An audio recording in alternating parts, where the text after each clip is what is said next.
नमस्कार दोस्तों, स्वागत है आपका इवनिंग रिपोर्ट में। और आज तो वाकई बहुत ही कमजोर, बहुत ही बुरा दिन था मार्केट के लिहाज से। और सुबह हमने इस बात पे बातचीत की थी, लंबी बातचीत हुई थी कि मार्केट काफी कमजोर आज रह सकता है, और एग्जैक्टली वैसा ही हुआ है।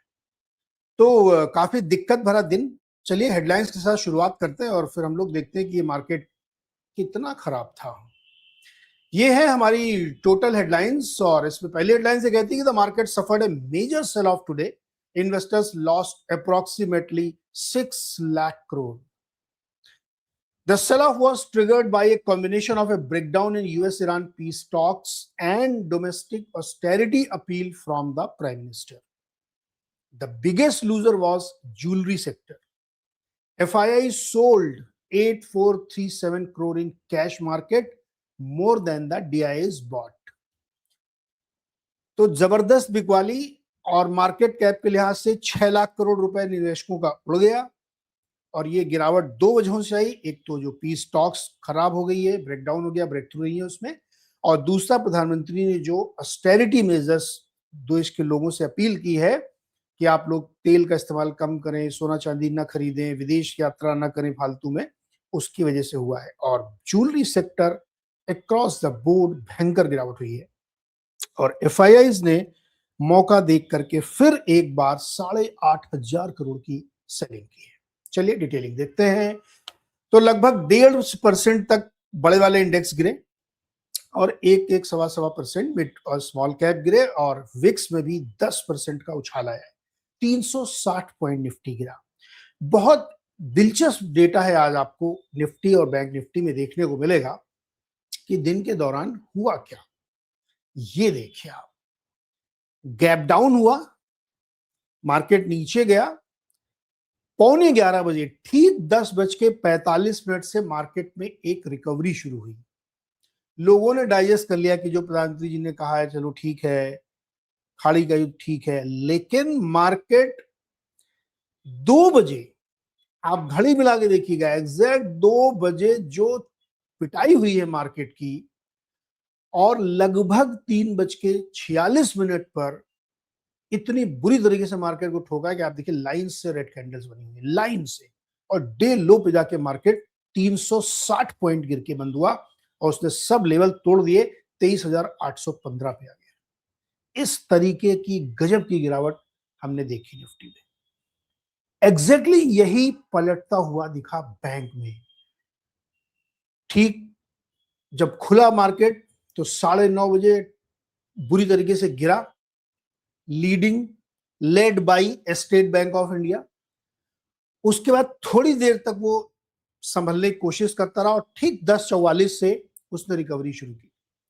और एग्जैक्टली वही पैटर्न था कि 2 बजे से वो गिरा, और उसके बाद फिर वो रुका ही नहीं, एकदम डे लो पे जाके बंद हुआ 880 पॉइंट, 55,000 के नीचे। तो निफ्टी और निफ्टी बैंक दोनों में जबरदस्त प्रॉफिट बुकिंग हुई है। पिछले दिनों में जिसने भी जो पैसा बनाया था बड़े स्टॉक्स में लिया, और नए शॉर्ट्स भी बने हैं। एफएनओ का डेटा आप देखेंगे तो आपको लगेगा कि अभी तो ये, क्या बोलूं मैं, अब मुंह से नहीं बोलूं, नहीं आप लोग ट्रोल करने लगते, अभी और ज्यादा गिरावट के रास्ते खुल गए हैं। तो 24,300 से 500 जो हमने सरवेन जी के साथ डिस्कस किया था, और ये कहा था कि ये लक्ष्मण रेखा, यहाँ पे आपको अग्नि परीक्षा देनी पड़ी। उस अग्नि परीक्षा में बुल्स बुरी तरीके से फेल हो गए, और यही दोनों खबरें थी। वॉर रुकने का नाम नहीं ले रहा, पीस टॉक्स नहीं हो पा रही, और इधर प्रधानमंत्री जी ने कॉल दे दी है मार्केट को लिए। दोनों की वजह से बुरी तरीके से मार्केट नीचे गिरा। अभी आगे देखेंगे कौन कौन सेक्टर्स की पिटाई हुई है। अब किसने मार्केट को गिराया? पुलर्स छोड़ दीजिए, पुलर्स में दम ही नहीं है। टाटा कम्युनिकेशन की क्या हैसियत है निफ्टी को ऊपर ले जाएगा 15 पॉइंट, या सन फार्मा, ये सब फ्रिंज के प्लेयर हैं, 11वें 12वें नंबर के खिलाड़ी हैं। टू बी ऑनेस्ट, मतलब किसी कंपनी के खिलाफ मैं नहीं बोल रहा हूँ, don't take it derogatory, but ये तो फ्रिंज के प्लेयर, इनमें दम नहीं है। आरआईएल देखिए आप, 74 पॉइंट नीचे कंट्रीब्यूशन कर रहा है निफ्टी को गिराने में। HDFC bank 48 point, Bharti 48 point, state bank Friday को भी बुरी तरह से गिरा था, आज भी बुरी तरीके से गिरा है। टाइटन जो फ्राइडे को उसने अच्छे रिजल्ट दिए तो एक झटके में जो ऊपर गया था, पीट दिया लोगों ने आज, क्योंकि अब सोना चांदी 1 साल तक नहीं खरीदने की अपील की है प्रधानमंत्री ने। आप देखिए, और ऑटो, टॉप के जो मार्केट को सपोर्ट देने वाले स्टॉक्स थे, उन्होंने मार्केट को एकदम नीचे खींच दिया और इसीलिए ओवरऑल मार्केट में निवेशकों के 6 लाख करोड़ स्वाहा।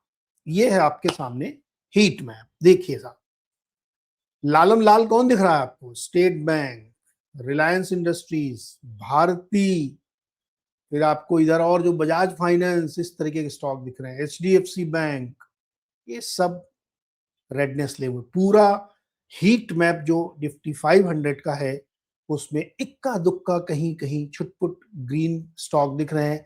और ग्रीन कौन दिख रहा है? एचयूएल। जब भी कुछ होता है तो वो उसको डिफेंसिव मान लेते हैं लोग, तो सपोर्ट के लिए आ गया।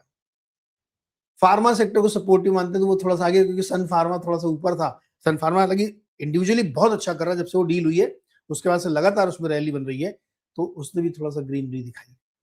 बट ये हीट मैप बिल्कुल भी अच्छा नहीं है, राइट। अब हम चलते हैं इसके बाद देखने के लिए कि इसके बाद क्या हुआ, impact of PM's appeal. Jewellery और एविएशन सेक्टर को देखिए, टाइटन लगभग 7%, कल्याण jewellers 9.5%, PN Gadgil 9%, सेनको gold 8.5%, त्रिभुवनदीप Bhimji Jhaveri 7%, Indigo 5% और जीएमआर एयरपोर्ट 3%। यानी ज्वेलरी और एविएशन, क्योंकि उन्होंने कहा कि विदेश यात्राएं आप लोग जब तक जरूरी ना हो नहीं करना है। शादी विवाह करने के लिए डेस्टिनेशन वेडिंग में नहीं जाना है, घूमने नहीं जाना है, ऐसे टाइम पास करने के लिए जो लोग थाईलैंड और श्रीलंका और मलेशिया और सिंगापुर दुबई चले जाते हैं, नहीं जाना है। तो सामने परिणाम है आपके। और सोना 1 साल तक नहीं खरीदना है, किसी कोई भी ओकेजन हो सोना नहीं खरीदना है, तो लीजिए साहब, सोने के स्टॉक में भी हो गया। पेट्रोल डीजल बचाना है आपको, तो Maruti, Mahindra, Tata Motors, Ashok Leyland, hero, Bajaj auto, सब। ऑटो सेक्टर तो बढ़िया चल रहा था, मंथली नंबर अच्छे आए थे। अब पेट्रोल डीजल कैसे बचेगा? जब गाड़ी कम चलाओगे तभी बचेगा, कारपूलिंग करोगे तभी बचेगा। तो पीएम की अपील के 2-3 सेक्टर में दिखा, इसके अलावा बहुत ब्रॉडर इंपैक्ट था उसका, लेकिन ये 2-3 हमने मेन दिखाया। अब जूलर्स लोग ये कह रहे हैं कि वो मिलने जाएंगे सरकार को अपना रिप्रेजेंटेशन देने के लिए, कि जो ये कॉल दी गई है वो उनको कैसे हर्ट कर सकती, तो वो लोग जाएंगे सरकार से मिलने के लिए, अपना पक्ष रखने के लिए। अब देखिए साहब, रिलायंस का स्टॉक जहां खुला और जहां बंद हुआ, बिल्कुल इसने एक त्रिभुज बना दिया है, तेजी से गिरा है, तेजी से 3.5% की वीकनेस आई। एक समय ऐसा लग रहा था कि ये स्टॉक 1500 रुपए तक जा सकता है, अब वो 1400 भी होल्ड नहीं कर पा रहा है। बड़ी बिकवाली रिलायंस में हुई है। एचडीएफसी बैंक 2.25% एकदम नीचे गया, बाद में कुछ लोगों ने शॉर्ट कवरिंग की तो आपको ग्रीन ग्रीन दिख रहा है, बट आप देखिए अब 763 पे आ गया है। State bank of India 7.5% Friday को, 4.5% आज, तो 7.5 में 5 जोड़ो तो 8 और 4 ये 12% की गिरावट मोटे तौर पे 2 दिन में आ चुकी स्टेट बैंक ऑफ इंडिया में। नतीजे खराब थे, ईसीआर का सरदर्द, और जिस तरह से इकोनॉमी में संकेत मिल रहे हैं कि कमजोरी है, तो स्टेट बैंक चूंकि मिरर ऑफ द इकोनॉमी है, तो सबसे बड़ा इंपैक्ट उसमें आ गया है। और आप देखिए बुरी तरीके से स्टेट बैंक टूटा और डे लो पे जाके बंद हुआ है। अब आप देखिए इसके आगे भारतीय एयरटेल, ये एक ऐसा स्टॉक है जो पिछले कुछ समय से लगातार पिट रहा है। 21-21.5 का इसने जो हाई बनाया था 1-2 महीने पहले, उसके बाद से ये संभल नहीं पा रहा है, लगातार गिरावट है, 4% आज भी गिरा। ये स्थिति थी पूरी। अब एडवांस डिक्लाइन देखिए आप, अब इसमें तो आज कुछ कहने नहीं, मुझे एक्सप्लेन करने की जरूरत ही नहीं है। 1464, 2890, 4 और 10, 122, 378, 13, 37, तो इट इज सेल्फ एक्सप्लेनेटरी। इसमें आप खुद ही समझ सकते हैं कि आज बुल्स की जगह बेयर्स भयंकर हावी थे।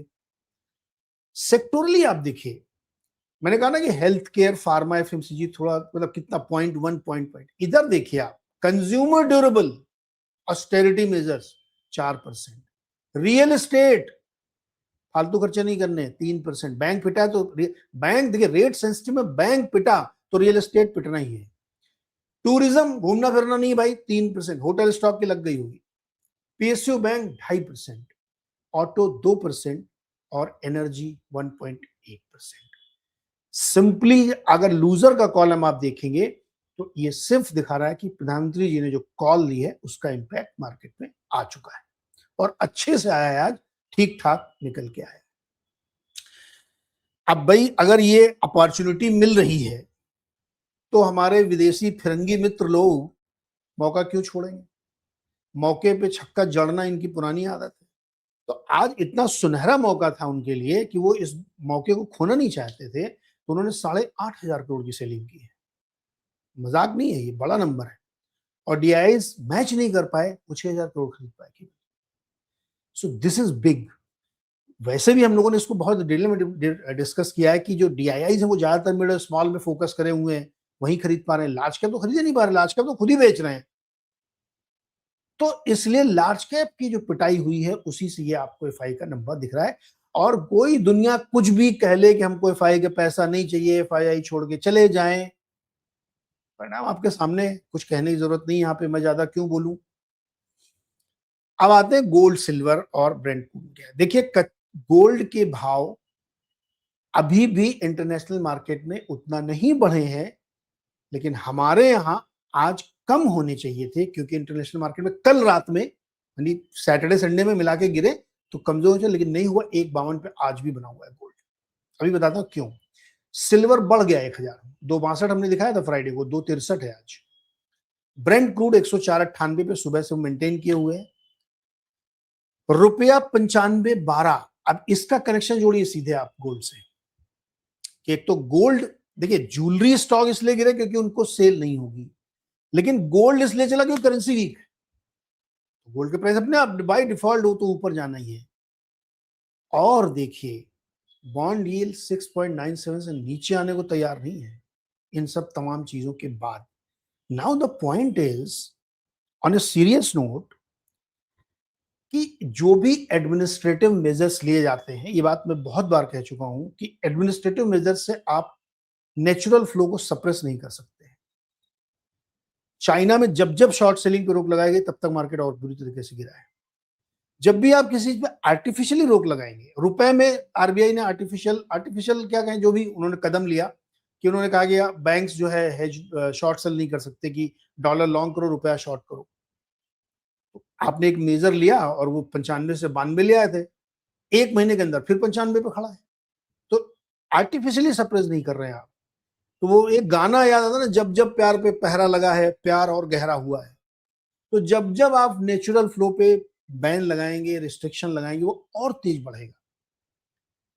ज्वेलरी स्टॉक भले ही थोड़ा कमजोर रहे, लेकिन गोल्ड के भाव नीचे आएंगे इसमें मुझे कोई भी उम्मीद नहीं दिखती, क्योंकि गोल्ड एक इंटरनेशनल कमोडिटी है और सबसे बड़े बायर तो आरबीआई थे। सेंट्रल बैंकर्स ने खरीदा है, आरबीआई ने गोल्ड खरीदा है। और अब मैं आपको डेटा के साथ अपने गोल्ड वाले शो में बता चुका हूं कि एशिया में ज्वेलरी में गोल्ड का कंजम्पशन कम हो रहा है। आपको मैं दोबारा वो शो बता रहा हूं, आप जाके देख लीजिए, मेरे चैनल पड़ा हुआ कि गोल्ड क्यों 10,000 15,000 डॉलर जाएगा, क्योंकि ज्वेलरी की डिमांड गोल्ड की ऑलरेडी एशिया में कम हो रही है। डिमांड बिस्किट की बढ़ रही है, डिमांड ब्रिक की बढ़ रही है, क्योंकि लोग इसको अब ज्वेलरी के लिए नहीं खरीद रहे हैं, गोल्ड इन्वेस्टमेंट के लिए खरीद रहे हैं। तो गोल्ड के प्राइस नीचे आएंगे इसमें मुझे डाउट। ज्वेलरी कंपनियों को डेफिनेटली नुकसान हो सकता है, क्योंकि भाई लोग नहीं खरीदेंगे या टाल देंगे या लोगों को सेंसिटाइज किया गया है, तो हो सकता है ज्वेलरी स्टॉक को दिक्कत हो सकती है, उनको इन्वेंट्री लॉस हो सकता है, जो भी होगा। लेकिन गोल्ड पर से मुझे नहीं लगता कि कोई इसमें समस्या होने वाली है, गोल्ड का प्राइस ऊपर जाएगा। तो दोस्तों एक हमने अनुराग सिंह के साथ शो किया था, जो चैनल पे इस समय पला हुआ है, देख लीजिएगा, बहुत इंटरेस्टिंग शो है। बिल्कुल डेटा के साथ, ग्राफिक के साथ, प्रेजेंटेशन के साथ हमने बताया है कि जो अमेरिका में इस समय एआई चल रहा है, क्या वो एक बबल है, क्या वो फटेगा। अनुराग अमेरिका में रहते हैं, उस पर विस्तार से चर्चा हुई है। एफआईआई का जो एग्जिट लगातार चल रहा है, वो क्यों चल रहा है, उसको हमने डेटा के साथ एक्सप्लेन किया है कि इमर्जिंग मार्केट में इंडिया का वेटेज क्या है, कितना इन्वेस्टमेंट हो सकता है और कितना अभी और भी क्वाली हो सकती है। तीसरा, मिड और स्मॉल कैप में हम लोग इस समय किस सिचुएशन में, हम क्या फिर से महंगे हो गए हैं, कौन खरीद रहा है, इस पर डिस्कशन हुआ है। और आईटी स्टॉक्स पे अनुराग की अब बाई कॉल हो गई। उनको लगता है कि आईटी स्टॉक अब टेक्निकली, स्ट्रेटेजिकली, वैल्यूएशन वाइज ठीक हो गए हैं, तो वहां बाई की जा सकती है। ये उनकी कॉल है। इस शो को जरूर देखिएगा, मैं हाईली रिकमेंड कर रहा हूं, क्योंकि ये बिल्कुल डेटाबेस है। हम लोग वैसे भी टीएनएस शो में आप जानते हैं हवाबाजी होती नहीं है, फैक्ट पे बात करो वरना मत करो। तो ये बहुत अच्छा शो है, फैक्ट पे शो है, इसको देखिएगा, कमेंट करके मुझे बताइएगा कि आपको कैसा लगा। आईटी स्टॉक्स पे सबकी अलग अलग कॉल है। अभय अग्रवाल बहुत ही बुराई करते हैं इसकी, अनुराग अब अभी तक वो भी बुराई करते हैं, अब वो पॉजिटिव हो गए हैं। सुनील जी पहले उसके पॉजिटिव थे, अब वो भी पॉजिटिव नहीं है। और सर्वेंद्र का तो खैर टेक्निकल उसको कोई लेना नहीं। तो ये अलग अलग लोगों के अलग अलग लॉजिक के व्यूज हैं, आपको जानना चाहिए, जिससे कि आपको फैसला लेने में मदद मिले। और एक बार फिर से आप लोगों को बहुत बहुत शुक्रिया कि आपका अपना प्यारा चैनल टीएनएस 1 लाख सब्सक्राइबर को पार कर गया है। और ऐसे ही समर्थन बनाए रखिएगा, ऐसे ही बेहतरीन डेटा बेस्ड अच्छे अच्छे शोज हम आपके लिए करते रहेंगे।